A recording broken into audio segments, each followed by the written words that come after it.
I'm writing this from my desk in New York City. As the clock edges past 7 p.m. Eastern, the newsroom lights hum softly, but the energy feels different tonight. Quieter, heavier. Nearly 2,500 miles away in Tucson, the sun has long disappeared behind the desert mountains. It is day 10 since Nancy Guthrie's disappearance. Search teams are still out there, moving carefully through rocky terrain. Volunteers continue showing up with flashlights and hope. Tip lines in Pima County are still ringing. And yet, there have been no major updates today. No new statement, no breakthrough, no visible shift.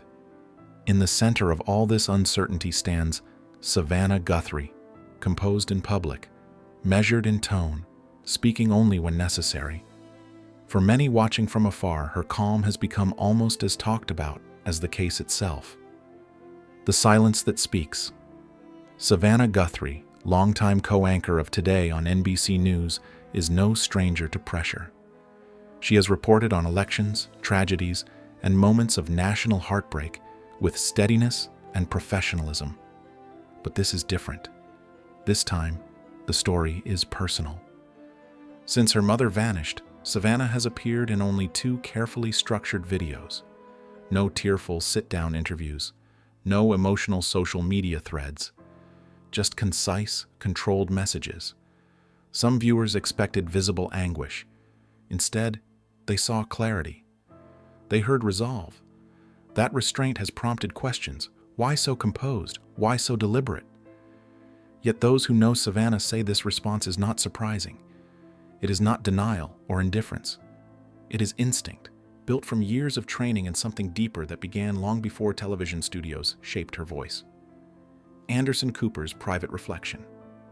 This afternoon, in a quiet and unrecorded video call, Anderson Cooper offered insight that reframed the conversation.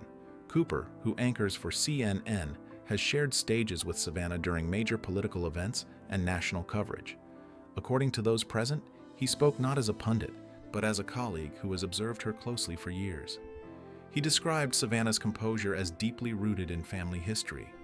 "I've interviewed her countless times," he reportedly said, "but I've never seen her navigate something so personal with such deliberate control."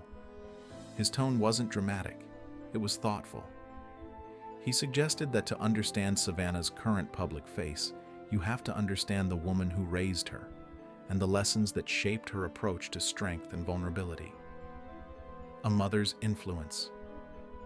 Nancy, Cooper reflected, raised her children in Tucson after losing her husband young. She did so without the luxury of retreat. Strength became necessity. In households marked by early loss, resilience often becomes a shared language. According to Cooper, Nancy taught her children that love shows up through action, not display. You keep going. You hold your ground. You manage what needs managing. Emotion, in that framework, is private. Public life demands composure. Savannah absorbed those lessons early. Friends describe her as warm and funny off camera, but disciplined when the lights switch on. Cooper suggested that what the public is witnessing now is not a performance crafted for optics. It is a lifelong blueprint in action. When crisis strikes, people return to what they know. Savannah knows how to steady herself and speak with intention. Structure in the midst of chaos. When Savannah released her first public video, she followed a clear rhythm. Gratitude to supporters, a loving description of her mother, acknowledgement of the situation, and then a plea. It was structured almost like a broadcast segment. Cooper reportedly pointed out that this wasn't accidental. As an experienced journalist, Savannah understands how words travel. In sensitive investigations, uncontrolled emotion can blur the message. Clarity keeps the focus where it belongs. In her second message, when she said firmly, "We will pay," the tone was resolute rather than frantic. That calm declaration stood out to many viewers, but to colleagues, it felt consistent. She wasn't suppressing fear. She was channeling it into a steady signal. In moments of public crisis, discipline can serve both strategy and survival. The weight of expectation. Still, composure carries its own burden. Cooper suggested that growing up with a strong parent, can sometimes create an unspoken expectation. Handle it well. Don't fall apart. Prove you can endure. Savannah's calm presence may reflect not only training but also a deep desire to honor her mother's resilience. That doesn't mean she feels no fear. It may mean she believes fear must be managed, not displayed. Those who have watched her over the years say she does not avoid emotion. She chooses when and where to share it. In private, she is described as open and affectionate, especially with her children. In public, she remains precise. The balance is intentional. And in this moment, that balance may be what allows her to function at all. A different kind of strength. Interestingly, friends note that Savannah parents differently than she was parented. With her own children, she reportedly encourages open feelings, allowing tears and frustration without judgment. That gentler approach suggests growth and evolution. Strength, after all, can expand to include softness. Cooper's reflection hinted that Savannah may be quietly blending those lessons now, holding firm in public while processing privately. There is no single correct way to respond to crisis. Some people weep openly. Others organize their thoughts and move step by step.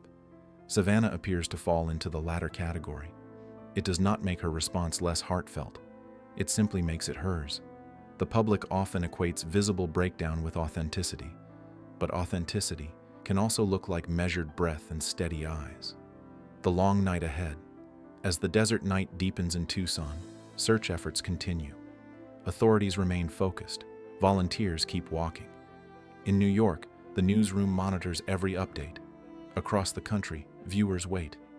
Savannah Guthrie stands at the intersection of public figure and worried daughter, navigating both roles simultaneously. Anderson Cooper's private remarks remind us that strength is rarely spontaneous. It is cultivated over decades. Whether Nancy returns home tomorrow or weeks from now, this chapter will leave its mark. And when it ends, Savannah may finally allow herself to exhale in ways the public never sees. For now, patience and compassion matter most.